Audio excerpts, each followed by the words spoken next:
En plus de vous éduquer et surtout de vous divertir, nous avons une mission, celle de vous informer.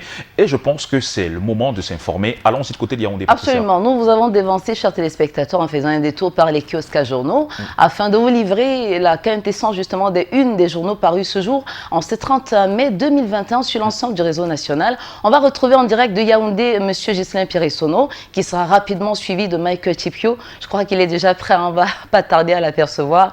Donc, voilà, la petite fenêtre. Bonjour Ghislain Pierre-Essonneau. Et c'est toujours le cœur enflammé de joie que nous vous passons les témoins du côté de Yaoundé. Bonjour, élégant, bienvenue. Bonjour Douala, bonjour Patricia, la bienheureuse qui est donc de retour à vos côtés bien entendu. Je vous accueille donc le cœur enflammé de joie, vous l'avez indiqué vous, mais également les millions de téléspectateurs de Canal International, ceux du Cameroun et du monde entier. J'aime à le dire qui sont tous chargés fort d'informations. Bienvenue à ces rendez-vous sur Canal Matin et donc sur Canal International, j'allais dire, et nulle part ailleurs. Eh bien, on va commencer ce matin avec la grande problématique liée au Covid-Gate et quoi qu'il en soit, indique le journal La Nouvelle édition de ce matin, les ministres qui seraient convaincus des détournements de fonds publics doivent aller en prison. La posture presque sentencière est donc du journal La Nouvelle qui ne voit pas comment Yaoundé, pour parler ainsi du pouvoir politique, baisserait les bras dans la poursuite des infractions, non justement du Covid-Gate. Le journal La Nouvelle n'admet à aucun moment que cela puisse se passer autrement. Il veut que des têtes tombent, mais non sans souhaiter que le président de la République, Paul Biya, procède éventuellement à un remaniement ministériel. Cela pourrait régler politiquement le problème en mettant ainsi à la disposition de la justice les suspects justement en les déchargeant de leurs charges ministérielles pour permettre ainsi la tautologie ce matin. C'est donc le cas de le signaler avec le journal La Nouvelle. Il faut bien que cet acte politique soit aussi posé. Question d'accompagner la justice à la recherche justement des infractions, des fautes des personnalités de la République impliquées dans la gestion justement de l'argent du Covid. Mais attention, ils sont présumés innocents jusqu'à ce qu'ils soient condamnés par la justice camerounaise. En tout cas, le rappel est fait par le ministre de la Communication, René Emmanuel Sadi, dans un communiqué qui est publié et même un certain nombre d'explications qui accompagnent ce communiqué par le journal Le Détective de Patrick Choua, édition de ce jour. Il s'agit d'insister davantage sur la présomption d'innocence qui a donc été rappelée aux communicateurs et autres journalistes camerounais par le ministre de la Communication. Le détective édition de ce jour choisit d'ailleurs d'en faire large écho puisque la tutelle de la communication demande justement de faire confiance, toute la confiance à la justice et donc de ne pas diaboliser ceux qui se rendraient coupables aux yeux de la loi le moment venu. Dans cette attente des décisions de justice, la Voix du Centre également en kiosque ce lundi commande un geste d'éthique et de morale en politique. Pour le journal, ailleurs, en pareille circonstance, l'on assisterait à des démissions de personnalités sur qui pèsent donc des soupçons de détournement de fonds publics. Un parti politique a même confié au journal édition de ce jour, La Voix du Centre, qu'il s'en va mettre la pression au Premier ministre chef du gouvernement Joseph Dion Ngouté pour qu'il quitte ses fonctions, lui et les membres de son équipe, à savoir les ministres qui ont été déjà auditionnés ou alors ceux qui seront éventuellement auditionnés dans les prochains jours. Ces partis politiques, c'est le FDC, le Front des démocrates du Cameroun, qui en appelle donc à la démission du Premier ministre, mais également de tous les autres membres du gouvernement impliqués dans le cadre des auditions qui se déroulent au niveau du TCS, le tribunal criminel spécial. Un autre acteur politique qui va d'ailleurs plus loin ce matin, c'est Joachim Tambi Owono. Eh bien, le journal Sans Détour l'a simplement suivi au Conseil constitutionnel où il a donc introduit un recours. Celui-ci, pour parler de ce recours-là, appelle l'annulation de la campagne de vaccination contre Covid-19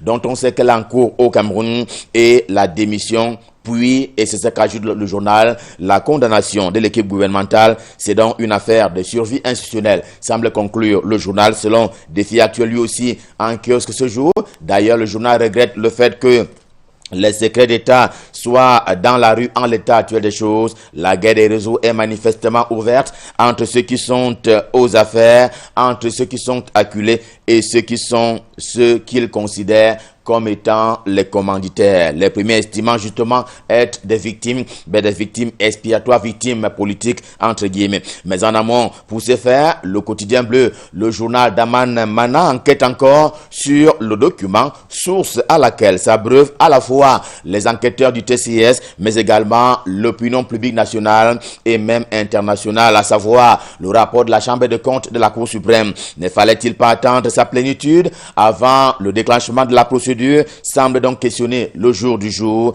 qui se demande pourquoi ce rapport s'apparente justement à un travail partiel et donc pas définitif. Ceci est donc une question de survie politique pour certains ministres notamment et autres gestionnaires de la fortune publique. Et en fait de survie politique, le dossier que propose justement l'Estafette, le journal du monde intelligible et intellectuel camerounais, eh bien le journal propose ce matin qu'il a donc lui aussi trait aux secousses qui traversent assez souvent le continent africain sur le plan politique.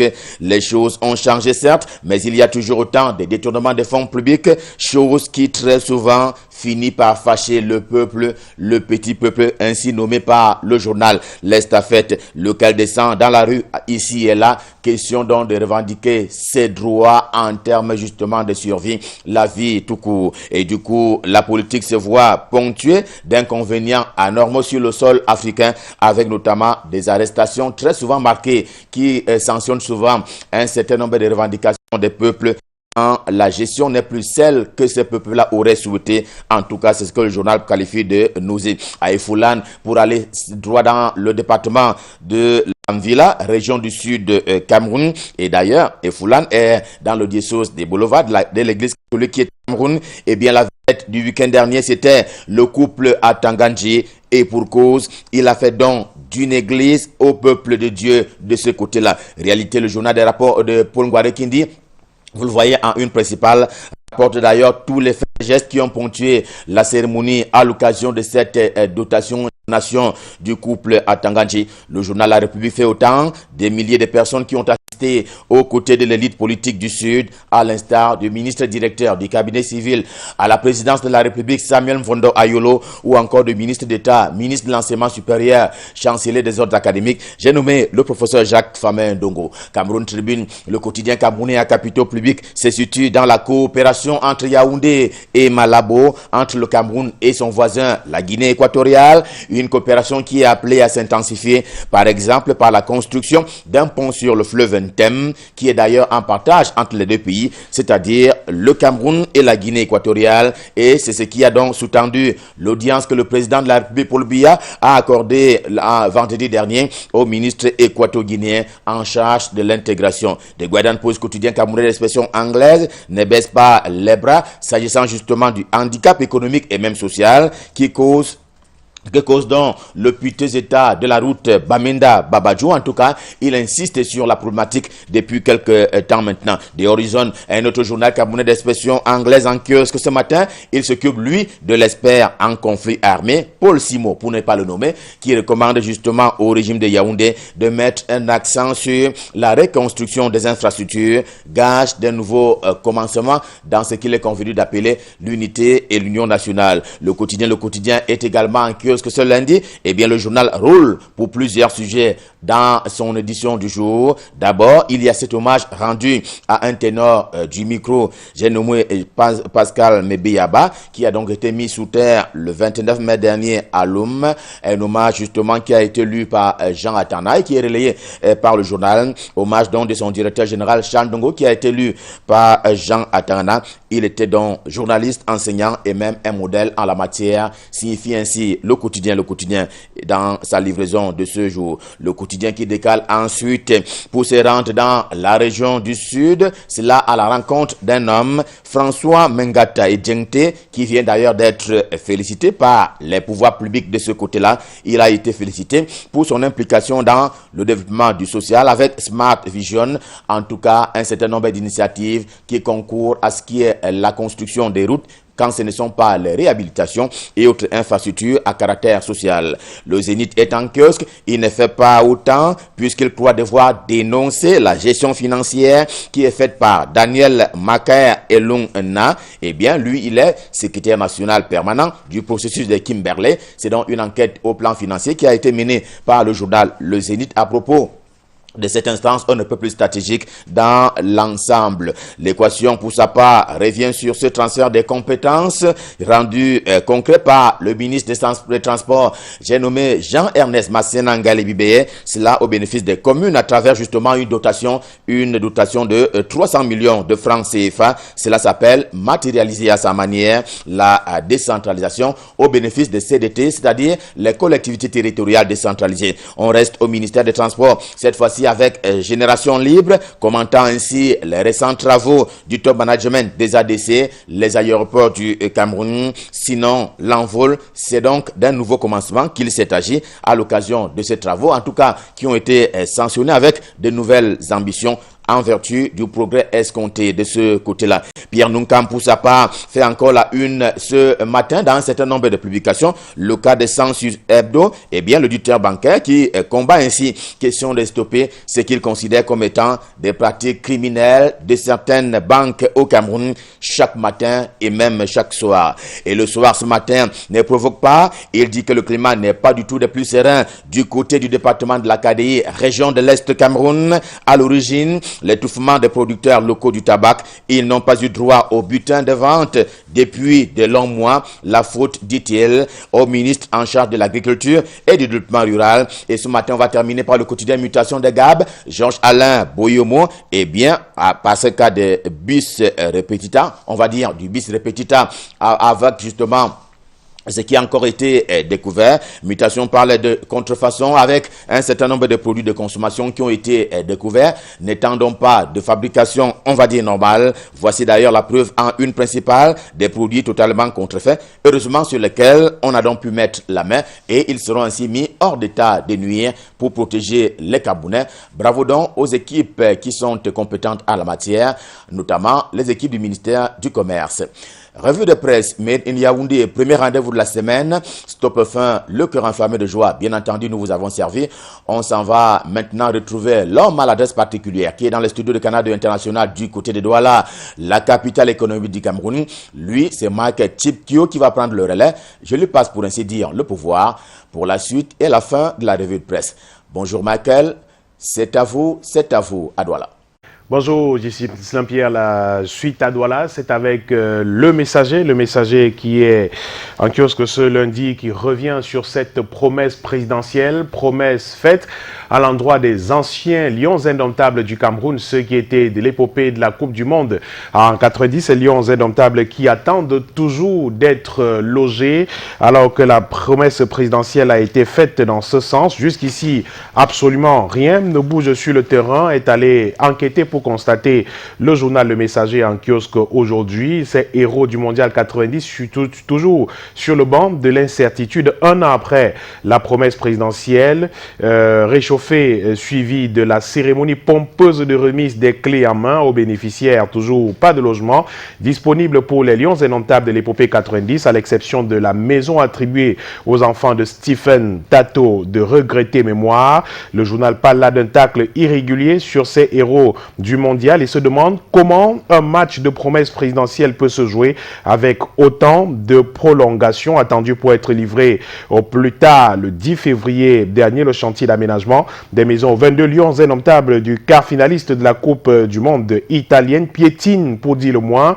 C'est en tout cas le triste constat qu'a établi le journal Le Messager, qui est allé enquêter, qui a d'ailleurs posé quelques questions à certains de ces anciens lions indomptables du Cameroun. Et la une principale du Messager, vous le voyez, revient sur l'affaire du Covid-Gate au Cameroun avec le directeur général de l'Institut de recherche médicale et d'études des plantes médicinales qui est attendu à la division du corps spécialisé des officiers de police judiciaire du tribunal criminel spécial à Yaoundé ce mardi dans l'affaire relative à l'audit des fonds affectés à la lutte contre le coronavirus au Cameroun. Jean-Louis Essamé Oyono, puisqu'il s'agit de lui, est donc convoqué demain au TCS pour répondre de ses actes dans la gestion des 657 millions de francs CFA qu'il a perçus dans le cadre de la lutte contre le Covid-19 au Cameroun. Le directeur de l'IMPM devra apporter des réponses à une constellation de préoccupations. Pourquoi avoir rassuré l'opinion publique, par exemple, le MINRISI, le MINSanté et l'OMS que son institut l'Institut était prêt à fabriquer localement des médicaments. Pourtant, il n'en était absolument rien. Pourquoi avoir décidé en collaboration avec le conseil d'administration de l'IMPM de ne pas respecter les hautes instructions plutôt du président de la République? Pourquoi avoir choisi d'importer des médicaments après avoir encaissé des fonds? Des questions et bien d'autres qui seront donc posées à cet homme qui sera donc au TCS demain, nous annonce le journal. Pourquoi avoir choisi également d'importer les produits? Pourquoi avoir persisté dans le choix d'importer des médicaments alors que le MINRISI lui a notifié à plusieurs reprises de rester dans le cadre du cahier des charges de la mission, lui assigné ou de rembourser les fonds encaissés si l'objet de la mission avait changé? Et que dire donc de la présidente du conseil d'administration de l'IMPM qui a cautionné tout ce que le journal appelle une sorte de sabotage? Si le ministre Madeleine Tchouenté n'a pas reçu le moindre franc Covid-19 alors qu'il est avéré à la lecture de tous les documents disponibles qu'elle n'a pas géré, tel n'est pas le cas du tandem PCA et DG de l'IMPM qui devront répondre donc de cette affaire. On retiendra que la ministre Madeleine Tchouenté a demandé le financement de la fabrication des médicaments pour répondre à la riposte contre le Covid-19, mais l'argent a été remis aux responsables de première ligne qui en ont fait d'autres choix. Dans la foulée, elle est jetée en pâture, la ministre en question, et en vindicte au tribunal populaire. L'on fait croire à l'opinion qu'on lui a donné 6 milliards 100 millions de francs CFA qui restent actuels jusqu'ici. Eh bien, Madeleine Tchouenté n'a joué aucun rôle dans ce détournement présumé de 6 milliards de francs CFA, écrit le journal Le Messager en kiosque ce jour, qui parle plutôt des responsables de l'IMPM qui devront répondre de leurs actes devant le TCS. Au sujet de ces auditions au tribunal criminel spécial, le journal revient sur cette sortie du ministre de la Communication, porte-parole du gouvernement, René Emmanuel Sadi, qui enfonce le dernier clou. La sortie du porte-parole du gouvernement et par ailleurs ministre de la Communication, le 28 mai dernier, est venu confirmer toute la rumeur dont bruissait tout le pays, sale temps pour les voleurs. Donc, écrit le journal, René Emmanuel Sadi, dans son tempérament de diplomate et dans le souci de préserver le mince fil de solidarité gouvernementale qui tient encore, n'a pas voulu dire que le président de la République est terriblement remonté contre ceux de ces ministres qui ont pris ou qui auraient pris des libertés dans l'orthodoxie de la gestion des deniers publics, mais on l'aura compris en filigrane quand le ministre lance par exemple que c'est ainsi que des membres du gouvernement et autres personnalités ont été appelés à rendre compte devant des institutions compétentes, au nombre desquelles le ministre en charge du contrôle supérieur de l'État et la Chambre des comptes de la Cour suprême au sujet de leur gestion. Le journal Le Messager voit en cette sortie du membre du gouvernement une sorte d'embarras pour le gouvernement actuel, mais qui dit en filigrane que l'État,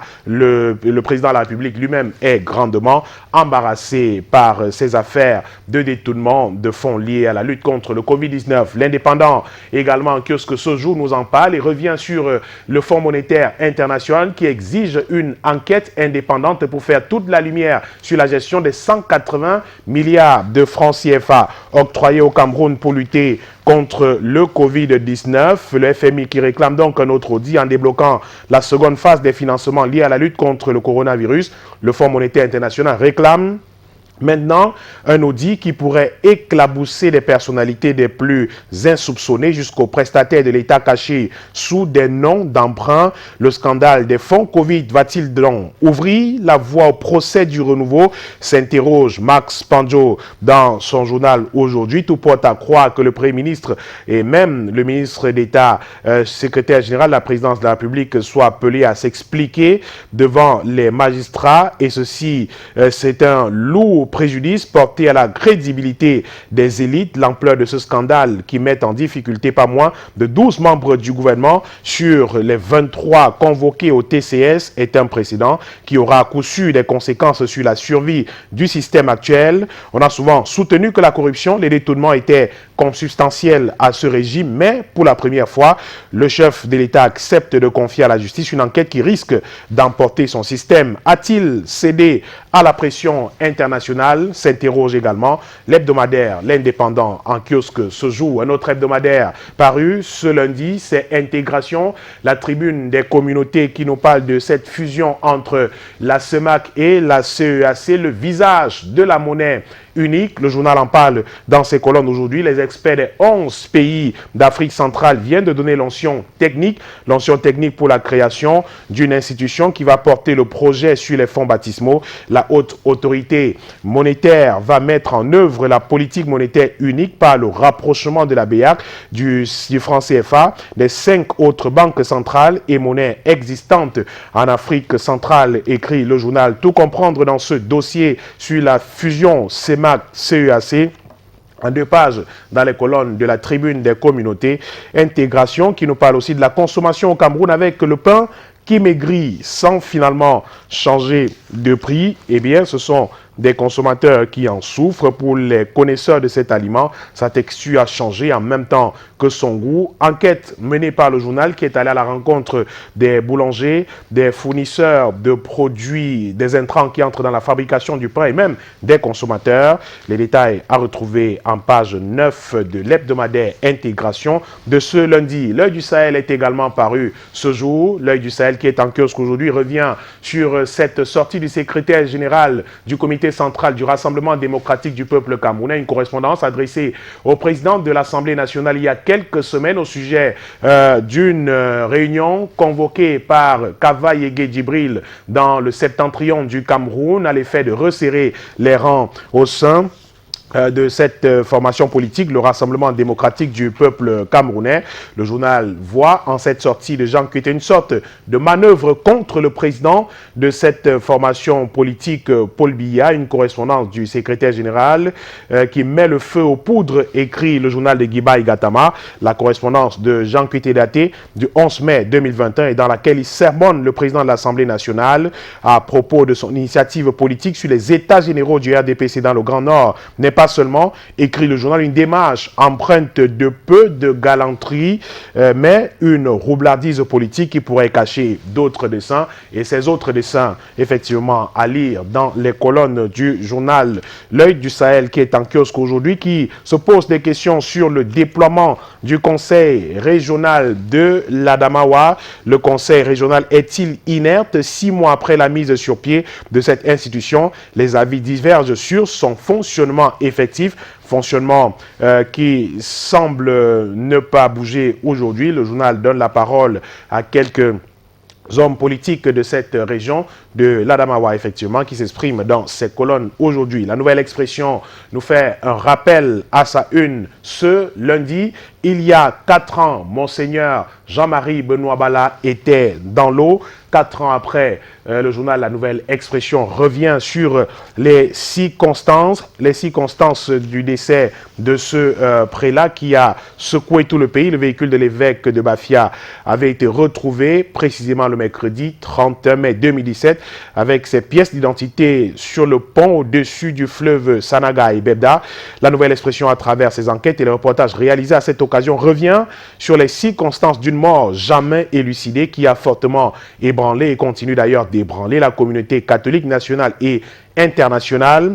La Nouvelle Expression nous propose un dossier ce jour sur le message de Monseigneur Benoît Bala à ses fidèles quelques temps seulement après sa mort. Il demandait aux fidèles de se découvrir frères les uns les autres, rappelait le devoir de solidarité et ne cessait d'honorer ses illustres prédécesseurs. L'Église catholique qui continue d'interpeller l'État pour faire la lumière. Les évêques du Cameroun exigent que toute la lumière justement soit faite sur les circonstances et les mobiles de l'assassinat de l'évêque de Bafia et réclament les conclusions officielles de l'enquête. Il demande surtout que les coupables soient identifiés et livrés à la justice. Des interpellations depuis 4 ans qui n'ont jamais donné de résultats concrets et palpables jusqu'à ce jour. Les dessous d'un communiqué de la justice également et l'Église catholique qui avait présenté son rapport d'autopsie, un rapport justement qui persistait sur la thèse de l'assassinat. La thèse de l'assassinat justement autour de Monseigneur Benoît Bala, c'est un dossier de 5 pages à redécouvrir dans les colonnes du quotidien La Nouvelle Expression en kiosque ce jour. Censure Hebdo, un autre magazine est paru ce lundi et revient sur le travail d'un homme, le travail titanesque de Pierre Nounkam lors de la célébration du 31e anniversaire du cadre amiable de Paul Biya.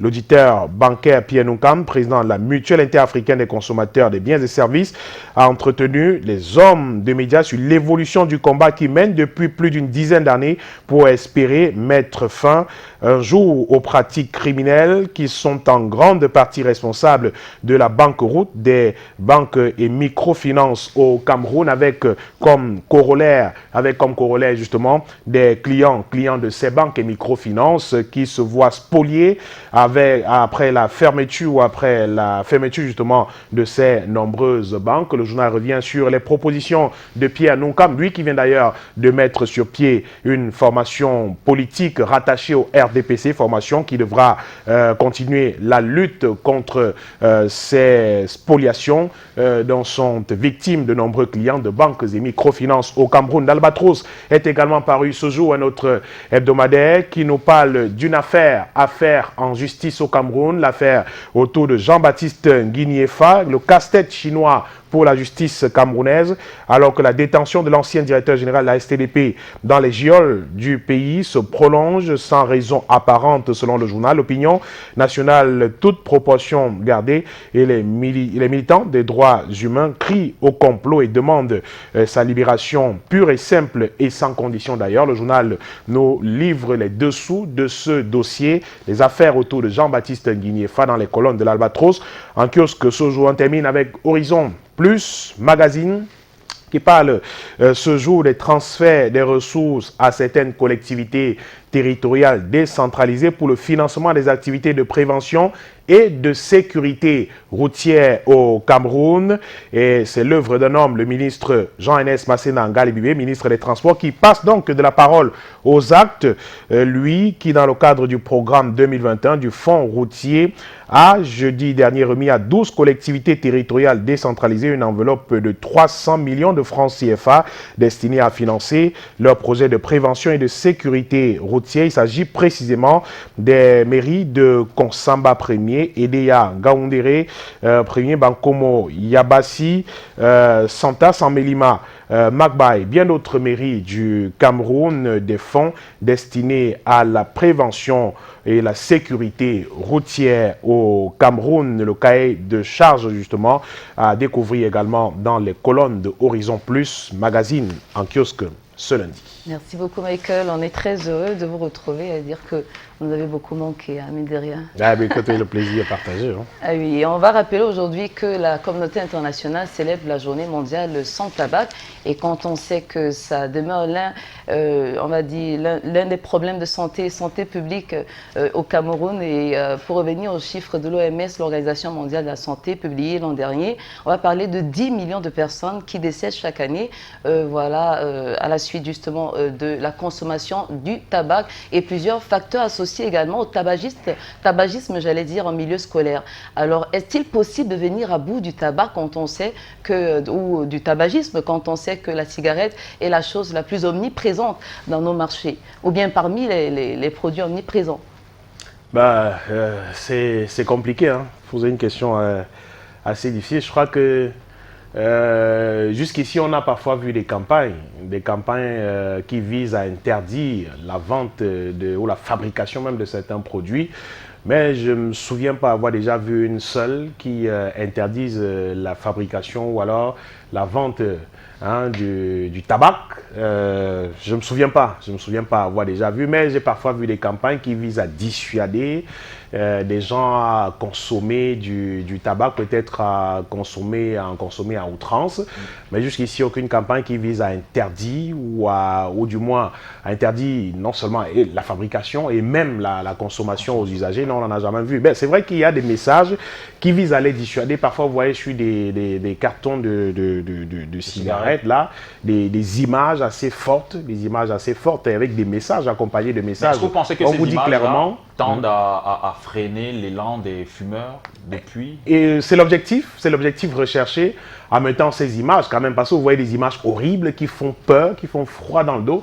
L'objectif justement c'est de dissuader le fumeur, c'est-à-dire celui qui prend le carton de cigarette, qu'ils se disent mais écoutez, quand je mets un bâton dans ma bouche, je fume ma vie, quoi. C'est-à-dire que je me précipite vers la tombe en mettant mes mégots de cigarette dans ma bouche, en tirant, mais visiblement le message semble ne pas dissuader beaucoup de fumeurs, hein, parce que il faut simplement constater que le nombre de fumeurs tend à s'accroître, que ce soit au Cameroun, en Afrique ou même dans le monde, le nombre de fumeurs tend à s'accroître. C'est vrai qu'on est passé vers d'autres types de cigarettes, aujourd'hui qu'on appelle cigarettes électroniques et bien d'autres, mais qui en réalité, selon certains médecins et spécialistes de la santé, n'ont pas beaucoup de différence avec le tabac originel, la cigarette elle-même originelle qui est fumée depuis de nombreuses années par ces consommateurs-là.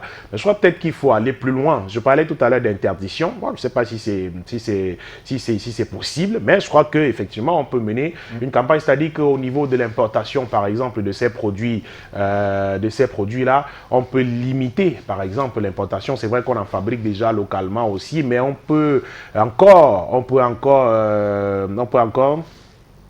comment je vais dire ça, on peut encore aller dans le secteur justement de la fabrication, essayer d'organiser les choses. Voilà, on peut encore organiser les choses de façon à ce que l'on limite la grande consommation que l'on observe aujourd'hui avec les victimes énormes qu'on a à la clé. Malheureusement, c'est de nombreuses victimes, des milliers de victimes chaque année dans le monde, en Afrique et au Cameroun effectivement, mais on continue de consommer le tabac qui est à l'origine de nombreuses maladies, les cancers de la gorge, du foie, de bien d'autres cancers et autres, mais qui jusqu'ici ne dissuadent pas les fumeurs qui se font de plus en plus nombreux au quotidien. Donc je crois que pour ma part qu'on devrait simplement aller un peu plus loin, au-delà de passer des messages qui vous disent aux gens, mais écoutez, quand vous fumez, vous vous exposez. En même temps, quand on boit, on s'expose. Quand on boit de l'alcool, Et si, quand par on boit exemple, énormément, on s'expose. montait les enchères sur le tabac, je veux dire, si on vous vendait par exemple un bâton de cigarette à 500 francs CFA, par exemple, ou alors un bâton de cigarette à 2000, est-ce que ça freinerait les choses? Parce qu'on se rend compte aujourd'hui que plus le bâton de cigarette est accessible, plus les jeunes, surtout nos cadets, s'y penchent. Parce qu'on se rend compte aujourd'hui que dans nos établissements scolaires et même nos cadets se prêtent beaucoup à ce jeu de fumer. Pourquoi? Peut-être parce que le bâton de cigarette coûte 50 francs, 100 francs. Et donc, relativement moins cher. Je peux vous rassurer qu'il y en a qui coûtent peut-être même 5000 francs un bâton. Ça, c'est possible. Il y en a qui coûtent même 5000 francs le bâton. Mais ça n'empêche pas aux gens. Il y en a qui ont la bourse conséquente pour s'acheter le bâton qui coûte 500 francs. Et ceux qui n'en ont pas assez achètent le bâton qui coûte 25. Et je peux vous rassurer également que les prix dont vous parlez ont justement augmenté. Parce que souvenez-vous, il y a de nombreuses années, 10 années en arrière, on ne vendait pas le bâton à 50 francs. On n'en vendait pas à 25, c'était 2 à 25 ou 3, 4 à 25 parfois. Mais aujourd'hui, les prix ont littéralement augmenté, ont bondi, mais les gens continuent d'en consommer. C'est-à-dire que ceux qui peuvent acheter le bâton qui coûte 25 en achètent. Et parfois, on vous dit que celui qui coûte 25, qui coûte 50 est plus dangereux que celui qui coûte 1000 francs, le bâton et tout. Donc, c'est extrêmement compliqué, on a le sentiment. Pour dire quoi? Pour dire que même si l'on augmente les montants, les prix, tenez-vous tranquille, il y en a qui consommeront, qui en consommeront toujours. Et pour revenir justement à ces jeunes dans nos établissements scolaires qui en ont fait leur exercice favori, c'est une situation extrêmement grave. Ils sont passés de la cigarette simple dont nous parlions tout à l'heure à la consommation du chanvre, tout ça, des produits psychotropes qui sont consommés, la chicha et bien d'autres, oui, qu'on a démocratisé, qu'on a laissé faire dans des bars, des snack bars à la portée de tous, à la portée du premier venu. Chacun en fume comme il veut.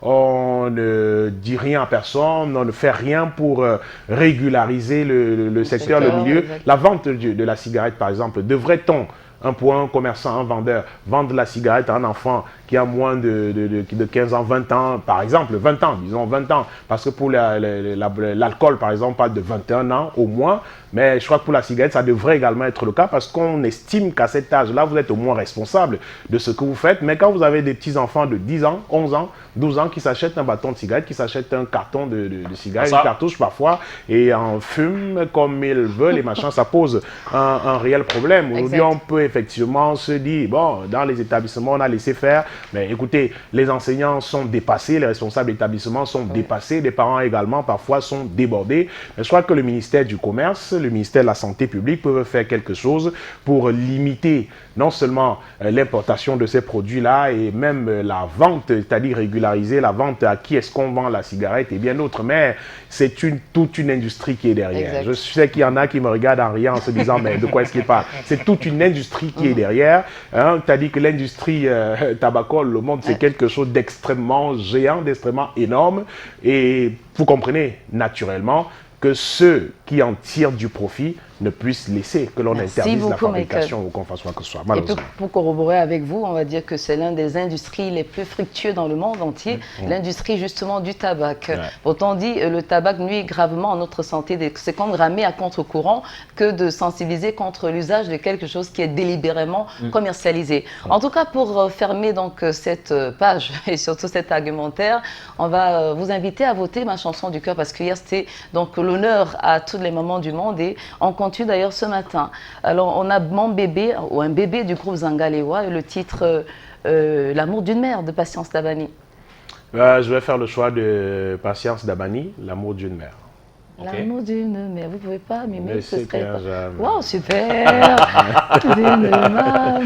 Mais c'était jamais, bravo, voilà, mais hier, vous avez quand même souhaité bonne fête à votre mère. Oui, elle n'est plus malheureusement de ce monde, mais elles sont nombreuses qui sont nos mères, qui sont nos mamans, à qui j'ai souhaité bonne fête hier. Et comme la chanson de Patience Dabani qui a à juste titre l'amour d'une mère ne s'éteint jamais, même si de l'au-delà, même si c'est à l'au-delà effectivement, l'amour reste éternel et aimer sa mère c'est aimer pour la vie.